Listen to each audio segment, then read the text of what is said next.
আসসালামু আলাইকুম। চলে আসলাম একটা রেসিপি নিয়ে আপনাদের সামনে। সেটা হচ্ছে চিকেন বান। তো আমি বাইরের কোনো খাবার আমার বাচ্চাদের খাওয়াই না। আমি চেষ্টা করি যে ঘরেই তৈরি করার জন্য যে কোনো জিনিস, কারণ ঘরের খাবারটা সবচাইতে বেস্ট, সুস্বাদু হয়, তারপর হচ্ছে মানসম্মত হয়, ব্যাকটেরিয়াও থাকে না, জীবাণু থাকে না, খুব যত্ন সহকারে বানানো হয়। তো আজকে বানিয়ে নিলাম চিকেন বান, আপনাদের সাথে শেয়ার করলাম। আপনারাও বানিয়ে নিতে পারেন, কারণ বাইরের খাবারটা হয়তো বা টেস্টিং সল্ট দিয়ে অনেক বেশি সুস্বাদ করে তোলে, বাট ওটা মানুষের শারীরিক সমস্যা করে, অনেক প্রবলেমও করে, মানুষের স্বাস্থ্যের জন্য অনেক ক্ষতিকর।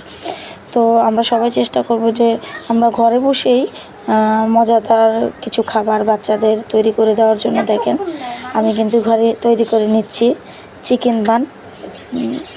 খেতেও কিন্তু খুবই মজা, সব ধরনের মশলাও দেওয়া হয়েছে। দেখেন খুব সফট হবে, আর আমি ডোটা আগে করে রেখেছিলাম। এই যে এক এক করে আমার চিকেন বান রেডি। তো আমি এখানে উপরে ডিম ব্রাশ করে সাদা তিল দিয়ে দিলাম, দেখতে খুব ভালো লাগবে। আর হচ্ছে এটা তো আমার মাইক্রো ওভেন নাই, আমি ফ্রাই প্যানের মধ্যে এটা দিব। ফ্রাই প্যানের মধ্যে স্টিলের জলকান্দা দিয়ে ওইটার উপরে আমি এটা বসিয়ে দেব, ঢেকে দেব। প্রায় 40 থেকে 50 মিনিট লাগবে এটা কুক হইতে। তো দেখবেন এই যে আমি এখন এটা কুক করতে দেব। এই তো মাশাল্লাহ, দেখেন আমার চিকেন বান রেডি। উপরে আমি ঘি ব্রাশ করে দিছি, দেখতে মাশাল্লাহ যেমন হয়েছে, খাইতো